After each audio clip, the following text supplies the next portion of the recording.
Hello Libra, and welcome to your reading for the week covering April 2nd through April 15th, 2024.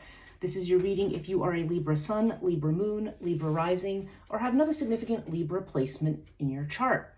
If you're new to this channel, welcome. It's good to have you here, and if you're returning, welcome back. If you do like this video, please leave it a thumbs up, leave me a comment if you choose, and hit the subscribe and hit the notification bell if you want to know when these videos come out. I generally do 6 signs every other week, so I will do Aries through Virgo one week, and then I'll do Libra through Pisces another week. So, and it will cover a 2-week period of time. So I do have some links in the description below to my website and to my social media and some other things. So if any of that interests you, you can check that out below. Okay, so the way I do these readings, if you are new to this channel, is I do an astrological spread with the Murray Hope's Way of Cartouche deck, and I will clarify the reading with a tarot deck. This week we are using the Aquarian Tarot, and I will end with an oracle deck, and this week I will be using the Gateway Oracle by Denise Linn. So these are, I try to do these house by house. I'm going to try to keep this one a little more concise. Sometimes I can make these go on for like 45 minutes, but I will try to be concise with this one. And if you're not familiar with how I do these readings, it'll become clear how this works very quickly. Just one quick note, during the time that this reading the time period that this reading covers, we will be having a solar eclipse on the 8th of April. And we did just have a lunar eclipse on the 25th of March. They always come in pairs. You always have a lunar eclipse followed by a solar eclipse. Lunar eclipse is full moon. Lunar eclipse is with the full, I think I did say full moon. And then it's the new moon for the lunar eclipse. And that, if you are in the United States or any place, actually there's a lot of places, I think even if you're in a lot of parts of Europe, you should be able to see the eclipse. And it will be, at least where I live, it will be during the daytime. I think it's going to be closer to the noon hour. So if you do decide to watch the eclipse, make sure you get the special glasses to actually watch it. They have the ones so that you don't ruin your eyes looking at the eclipse. But eclipses do bring, astrologically, huge change. So we'll see how that applies to your chart, where these changes might be.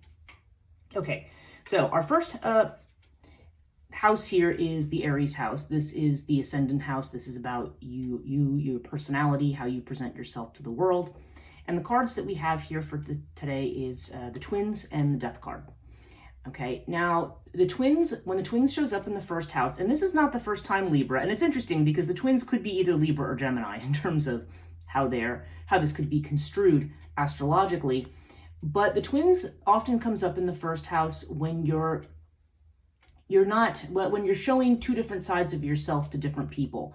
So you may present one face to one group of people and another face to another group of people. Now, I'm not suggesting that you're doing this because you're being quote unquote two-faced in a negative sense, but it may just be that there are certain things about yourself that you do not want to share with others. And with the Death card, this suggests to me that you are undergoing some kind of a personal transformation, something that is going to fundamentally change you and what you think about yourself. Okay, so so it looks like you are undergoing some big transformations and changes right now, just in terms of how you are presenting yourself to the world. And so that'll be interesting to see how that plays out in the rest of the reading. Second house has to do with finances, and this is Taurus energy. And okay, we have Nephthys with the Ten of Swords. So the Ten of Swords indicates something that's coming to an end. So I don't know if there's an income stream or something that you're doing. Maybe you're leaving a job. Some people, maybe they've even lost a job. I don't know. And again, don't assume if you haven't lost a job that you're going to. But this is a general reading, so take what resonates and leave the rest. But it does seem to me that we have this, there's definitely some kind of an ending when it comes to something financial. Now, endings don't have to be bad. It could be a case of you finally, for example, pay off a debt. Maybe there's something you've been paying on for a long time and now that's going to be over. Now, Ten of Swords can be a card that has to do with betrayal, but I just find it's something that it's like, okay, this is over now and it's a relief. That's the energy I always have from the Ten of Swords. Now, Nephthys here has to do with something that's not that you're not seeing yet. Okay, it has to do with something that is coming but hasn't come yet. So it could be that there's some kind of income that you're waiting on, maybe that you haven't received yet, or maybe this ending to this situation, it's coming but it just hasn't come yet. You're not seeing it. So this is kind of telling you that some kind of situation about your finances, perhaps something that's been occupying your time or energy, is finally going to come to an end here. And what I'm feeling, even just in my body and in my head, intuitively, is that whatever this is, it's going to be a relief. It's not going to be a disaster. So something is definitely ending. We've got two endings here right in a row. We've got death followed by the Ten of Swords. So there definitely seems to be changes. Maybe you're going to be making changes to how you're making a living, okay? Because this is the area of finances. Or maybe something's going to happen. Maybe you're going to come into money somewhere where you can pay something off, and then your whole life may change, and what you decide to do and how you decide to who you decide to be will change as a result. Now the third house is Gemini energy. Now I should mention that Mercury is going to be retrograde during this period of time. It goes retrograde on the 1st of April, which is when this video is going to be released. And when Mercury is retrograde, then there's a time where communications can get screwed up, travel can be screwed up, technology can go haywire. Definitely not a good time to buy electronics or to sign contracts. But I feel like Mercury here is, this is the house where, in this particular period of time, we have to think about reevaluating, rethinking things that we're doing, revisiting our plans, correcting things. Finishing old stuff. That's really the sense of it. And you have water with the Nine of Rods. So yeah, there's something with this house. The Mercury house has to do with messages. It has to do with self-employment. If you are self-employed, it can have to do with sibling relationships. It can have to do with anything that has to do with communications or short distance travel. Yeah, you've got this water card. So for some of you, maybe you are taking a short trip to water or near water. That is possible. But with the Nine of Rods, this is the idea of being drained of energy, of being tired of something. And what's coming into my mind, the words coming into my mind, are something that's coming around again. And that is very typical of Mercury retrograde. We have situations that we're revisiting, and this is something that you're sick of. Okay, you're just like, okay, I'm just tired of this. I just want to finish this. I want to be done. I want this change. I want things to move. And I do feel like that is something that's coming. By the time you get to the 9 cards, you are coming towards the culmination or the completion of something as far as your energy and your time goes. So yeah, something is definitely coming to an end here with the 9 of Rods. So so I think what this is just saying is hang tight for now. There may be some things, again, this could have to do with your money. Like if you have your own business, maybe it has to do with something that you're waiting on. But it does seem to say that, that there will be movement or change, or something will flow as it's supposed to. But right now you may just need to go with the flow of a situation, and you may be being vigilant for something right now. So take that as it resonates. 4th house. This is Cancer energy. This has to do with home, family, matters connected to ancestry. This could have to do with also with the mother particularly. It has to do with your physical living space as well as where you feel at home, whatever that means for you. Now we have Sirius with the 10 of Rods. Okay, so yeah, this does seem like some of your burden may be connected to family or maybe connected to home. You've got 2 10s here already. You've got a 9 and a 10. So, and actually you've got another 10. So certainly Libra, this is a time when things are coming to a completion for you. They're finishing. This is about laying down your burden. I mean, the 10 of Rods, you see this guy, 10 of Wands, 10 of Rods, he's holding all of these staves, and it's a struggle, okay? And just like we had with the 9 is somebody who's vigilant and tired. This is the Wounded Warrior card. And then we've got the 10. So you're moving from the 9 to the 10. And this has to do with either a family situation or something going on in your physical space. We do have Sirius here, so this could have to do with physical space. But again, this is a situation that requires a lot of energy. When Sirius comes up, I feel like this is where we are taking the rough with the smooth, where we're trying to show our strength and trying to weather something, okay? Sirius can also indicate that we need to think differently about something, because this is strong Aquarian energy. And that may be Aquarius, certainly with Pluto moving into Aquarius, we are being spurred towards the future. So there may be something going on here that is spurring you towards future thinking, or thinking outside the box, or thinking differently about something. But with the Ten of Wands, I feel like this is the idea that some kind of burden connected to home or family is finally going to be dropped. And you're finally going to be able to move forward from that. This may also be connected to your finances. I don't know, but you've got this whole section here of definite endings, burdens, laying down burdens. There's a strong sense of we're almost at the finish line, and relief is coming. Okay, that's the vibe that I have from this so far. And whatever's changing may be changing you in a fundamental way as well. So let's look at the fifth house. This is Leo energy. This has to do with creativity, children, love affairs, can have to do with recreation as well. Okay, you have Three of Swords with Osiris. So this could indicate in the love affair house, this could be a relationship perhaps it's either ended recently, or something maybe where you're feeling a loss or a heartache connected to something, whether this is something from the past or from the present.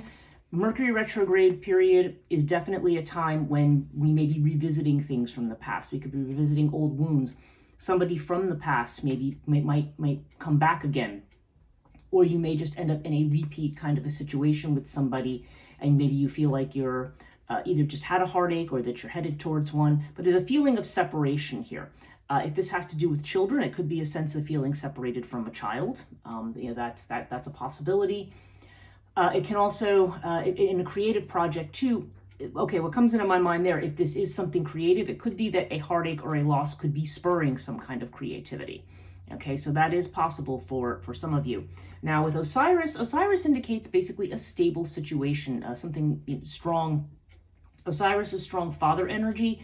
So some people would say Aries, but it's typically, I think Murray Hope calls this the card of Sagittarius. So it can really go either way. It's strong fire energy, but there's this idea of things being stable. So I feel like you may be in a situation, like if there has been something that has changed recently, or there's been some kind of a loss, it does seem like there's still a sense of stability, like that things are not necessarily getting better right now, but they're not necessarily getting worse. Okay, so and I think also Osiris tends to come about when we need to rely on our own judgment and our own sense of leadership in something. So yeah, there's this definitely strong energy of moving on from some kind of a past loss or something. Very strong sense that there's a separation here. There's this idea of ending. So interesting so far. Sixth house, this is Virgo energy. This has to do with your health. This has to do with your job if you are employed. This would have to do with work. It can also have to do with pets if you happen to have any pets. And also it's a house of worry and anxiety. So this, more generally speaking, if there are things that are occupying and stressing you out, this would be connected to this as well. Now we have Ankh with the High Priestess, okay? So it does seem like some of you might have some health concerns. Ankh sometimes is where we have like life or death worries, maybe where we're worried about something that we think might be life-threatening or something like that. But Ankh in this position indicates, good health and long life. So if that is something you've been concerned about, I think it's saying no, good health and long life is coming. High Priestess indicates something that's veiled, something maybe that you feel like you don't know. So I think there may be some kind of an unknown. Maybe some of you are waiting for test results or something on something I'm saying, and you're saying, oh, what I don't know is worrying me. But ultimately, it seems to me this is a very good card. This is a very good card for long life and good health. So I think if health has been a concern, it does seem to me that whatever it is you're going to discover is going to be good news. Now, the other thing about this, one thing I always say about the health houses is, if you do feel like you have some kind of an ailment, and don't take the tarot reading and say, oh, I can just brush it off because the tarot reading said I'm probably fine. Like if there is something wrong, I'm not a doctor. So this is just what the cards say. But overall, if there has been some kind of anxiety around a health situation, now this has to do with a job. This could have to do with just, I don't know, you could be, High Priestess could have to do with something around the corner, perhaps a new job offer doing something that you really love. or something connected to, Ankh has to do with things that have to do with passion. So literal passion, like very Venus things. So things have to do with beauty or having to do maybe even with sex. There's definitely a strong connection here. So I don't know, maybe this is somebody, this could be a love affair or somebody you've met on the job. I mean, that's possible. Again, this is general reading, so take that if it resonates, and if it doesn't apply, then it doesn't apply. But there definitely seems to be like there's some kind of surprises here. Overall, I feel like this is just very good news here, whatever that ends up being. Okay, 7th house. This is your own energy, Libra energy. And this has to do with partnerships, relationships, serious partnerships, legal ones, so marriages, other kinds of domestic partnerships that have a legal implication. Business partnerships, contracts, things like that are covered by this house. And you have Scarab with the 6 of Swords. Okay, so this can indicate a new relationship that's coming in. It's interesting that you have Scarab here, and straight across in the 1st house you have the Death card, because Scarab does have an element of death to it. Now, but Scarab is less about endings and more about beginnings. So there's definitely this idea of something ending and a new beginning coming in. This seems like this, in this house, this literally can mean a new relationship or new partnership, whether it's a committed partnership with somebody or something that has the potential to become committed, or whether it's something that is like a business deal or a contract or something new. Now, again, as I mentioned during retrograde, you don't want to sign any new contracts, but there does seem to be some kind of a change here. Now, with 6 of Swords, this could even be something that is happening at a distance. Maybe if you are looking for love, this could be somebody who is across water or far away. Okay, 6 of Swords implies this idea of something that is across water, whatever that means. I mean, across water could mean, I'm in New Jersey. It could mean crossing the Hudson River into New York. I mean, it doesn't have to be that far away, but there's definitely this sense here of something that, if it's not somebody who's far away, it's the idea of moving out of a stressful situation into a calmer one.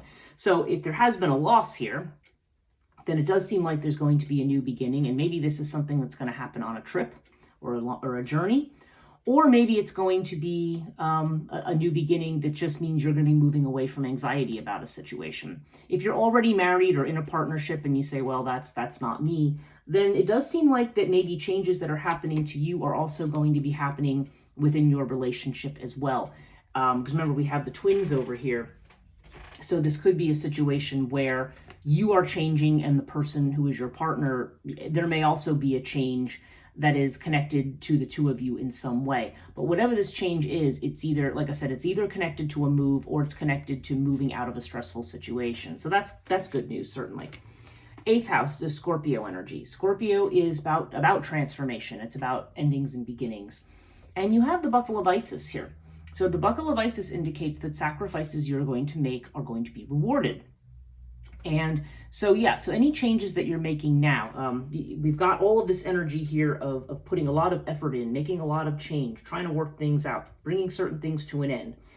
And this is saying that whatever's happening right now, whatever work you're going through right now is going to be rewarded. So that's very good. It's the idea.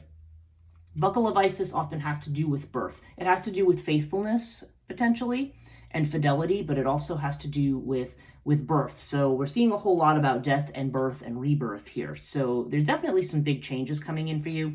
You have this with the Page of Rods or the Page of Wands. And this is an exciting card. I mean, you've got a lot of wand energy in here. You're an air sign, but you have a lot of wand energy. So this suggests to me that you are that there's exciting new prospects ahead. This is new plans. Page of Rods is saying, laying out a new plan, having a whole new vision of things, enthusiasm, excitement, and that the work you're doing on that is going to be rewarded. It may be this newness may be a result of. So this to me, okay, if we're talking about your house of transformation, about new plans, and right now is more of the planning stage. This may not be the execution stage, just the planning page. It's planning stage, okay? So this may be saying over here that there's certain business that you have to finish up first. Finish your old business and start laying plans for the new. This is going to be rewarded. Okay, 9th house, Sagittarius energy. This is long distance travel, higher education, philosophy, religion, institutions connected to that. This has anything to do, it's Jupiter energy, so it's about expansion, about freedom, about independence. All of this is connected to this house. I think it's sometimes called, my light's moving here. It's sometimes called the house of faith as well, because, well, of course, there's the religious aspect there. But this is definitely about pursuing your goals and your aspirations. Sometimes there's a legal bent to it as well. Okay, so we have the Hanged Man with Lotus. Yeah, Hanged Man indicates, again, there's this idea of making a sacrifice. Whether this is a sacrifice, and it's funny because you've also got the Sirius card down here, which, as I've said, is a matter of thinking outside the box. Hanged Man is Pisces energy. It's also a card of thinking outside the box. Hanged Man hangs upside down. He has this number 4 with his leg here, which, and 4s, of course, are stability. But he's hanging, the fact that he's hanging upside down means he's taking an 180-degree turn, looking at something from a different perspective. And Lotus is a card of peaceful continuity. So this suggests to me that at least for the period of this reading, there may be, in terms of moving ahead or expanding your horizons, things may be a little stuck right now. But it's okay, because this is saying it's fine, just worry about reducing your anxiety, this idea of moving away from anxiety. Just sort of peace, again, this idea of peaceful continuity. So if things feel like they're a little bit stuck right now, this is definitely a period for reevaluation and planning, and maybe not necessarily for action. So if you are making plans to move ahead or change something that's connected to any of those things, like, for example, if you were thinking of going back to school, or if you were thinking of taking a long trip, or if you're making some kind of changes, going to a new church or a new church, synagogue, mosque, temple, whatever, or maybe there's other kinds of changes that are connected to things that have to do with deeper thought, or maybe you're just trying to achieve more independence for yourself in something. Right now, things may be a little bit stuck. So, but don't worry, because everything happens in its right time. So for now, it just may be more about you may just want to emotionally get yourself under control. That makes it sound like you're out of control, right? I don't mean it quite that way, but what I mean is that you may just be more, right now you may want to focus more on just relaxing, de-stressing, and stabilizing after, especially in light of all this change that is going to be coming in this area. So with as far as plans to expand, again, I feel like there's this strong vibe of finish old business first. Okay, 10th house. This is Capricorn, and this has to do with your fame, career, reputation, sometimes the father. And wow, you've got fire with the Queen of Rods or Queen of Wands. This is double fire here. So yeah, there's definitely going to be a fire lit as far as your career. Something is going to be changing. And the fact that down here in the 6th house, I mean, we have job, career. I tend to look at these two together from that perspective. It does seem like maybe there's a new job or a new opportunity around the corner to do something that you really love, something that really inspires you. I mean, you've also got the Page of Wands here, or Page of Rods. Rods, Wands are the same thing. And yeah, so I feel like you are in a position where you are, you're about to make a splash, make a major change with something. So whatever changes are happening in this eclipse, again, fire, burning up the old, getting rid of what no longer serves, what's no longer part of things. This is definitely a process of reevaluation. And for some of you, this could have to do with going into a business. This could have to do with changing a direction in a career, maybe doing something different to make money. Whatever it is, it's going to be changing you. And yeah, there's definitely a fire lit here. So some of you might have Gemini in the 10th house, or you might have a Gemini ascendant, because this would be, because certainly this solar eclipse is affecting the 10th house for people who have a Gemini ascendant or this strong Gemini inflection. So maybe that's true for some of you, but nonetheless, there definitely seems like there's going to be movement in career, like a fire is going to be lit. And Queen of Wands is somebody who's visible, who's seen, who's being noticed or recognized for something. Okay, so take that as it resonates. But yeah, definitely seems like there's going to be movement there.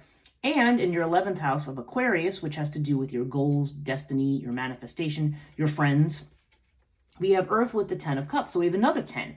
This is more about family usually, But 10 of Cups can just also be your community, whatever passes for your community. This is the wish card in the wish house. So this is about you getting your wishes. And this is also about finances, money, financial stability. So I feel like you are building a very solid foundation for something, and that there may be monies that are coming in that will allow for the fulfillment of your wish. Oftentimes money does seem to be the factor in terms of change. But you are definitely, like if this is referring to your goals or your destiny, you definitely have the chance to be very successful, and particularly successfully financially. And perhaps this is going to be an area where your friends or your networks are going to be able to help you out. 12th house is Pisces energy. And Pisces has to do with what you are, what you're hiding. What's hidden. It may be things that even you're not aware of. It's what's unconscious, and you know, what you're afraid of. What maybe you're sensing but not, or things that you are repressing maybe but not saying to others. I find that this tends to have to do with, most of the time, with what we are secretly doubting or afraid of. Tends to show up in the 12th house. And we have the 5 of Cups with the winged disc. So we may be, okay, in the house of fear, this is saying I'm looking only at what I've lost and not at what I still have. Okay, there's still this sense of looking back to the past. There may be something unconsciously that you haven't let go of from the past, and you're still mourning it, and you may be doubting that you are able to succeed. Okay, the winged disc has to do with overcoming obstacles, and you may only be looking at your losses and saying, oh, I don't know that I can succeed. But this is telling you that that is an unconscious fear. But from what we're seeing here, stuff is coming to an end. Whatever you've lost or has gone away, that's going to be history. You are definitely going to overcome. You have the ability to overcome these difficulties. Wherever wing disc shows up, whatever the concern is, this says, yeah, no, you definitely can overcome this, the issue and the problem. There is still something that remains here. You're not, whatever might have been lost, all is not lost. And then overall, you have air with the 2 of Pentacles. So yeah, you're at a point where you may be juggling a number of things. You may have some decisions to make. Air is the card of communication. Of course, this is during Mercury retrograde, so communications we always have to be cautious with. But this also could be a situation that you need to detach from a little. You may have certain things that are going on that you feel very, very emotionally involved with, and you may need to just take a step back and, like the Hanged Man says, take a look at the bigger picture. Okay, and even the serious card down here. Look at the bigger picture of something and lighten up over something too. Air does bring a lighter feel to it. Now, you are an air sign, but this definitely has to do with, yeah, I mean, where air comes up, you are, things are moving and changing. Okay, so, and it's going to be fast movement. There's going to be a lot of back and forth messages, communication. There may even be travel for you. And with the 2 of Pentacles, yeah, you may find yourself busy with a lot of things, and you may find that you're having to make some decisions. But 2 of Pentacles is a card of natural change. It's not forced change. So really this is saying, you know, detach a little bit from the situation and go with the flow. Now let's see what oracle card we get for you as a summary for this 2-week period of time. So we have Libra from April the 2nd through the 15th. What does Libra need to know? Okay. Oh, here we go. Ah, look at this. The card is expecting miracles. Okay, and the message on it is, miracles are blossoming in my life. Yeah, I mean, I can see this. I feel like whatever hardships, whatever heartaches you've been going through lately, Libra, that's going to be past history. You need to take a broader view. Maybe right now you're just more about brainstorming and making plans and making decisions, but the past is over. The changes that are going on here, I've felt, in spite of, you know, when people see things like this, they think, oh no, they get kind of scared from that. But I said, no, my feeling about this whole thing is that you are about to unload something that has been causing you a lot of suffering. So this is a really, really good reading, actually, Libra. I feel like this eclipse is going to give you the opportunity. It may shake things up a little bit, as eclipses always do, but I think it's going to be in a very, very good way for you. So I hope this reading was helpful. Thank you so much for watching. Do leave me a thumbs up if you like this reading, and do subscribe and hit the notification bell if you're not subscribed already to make sure that you get these videos. Thank you so much for watching, and we'll see you next time.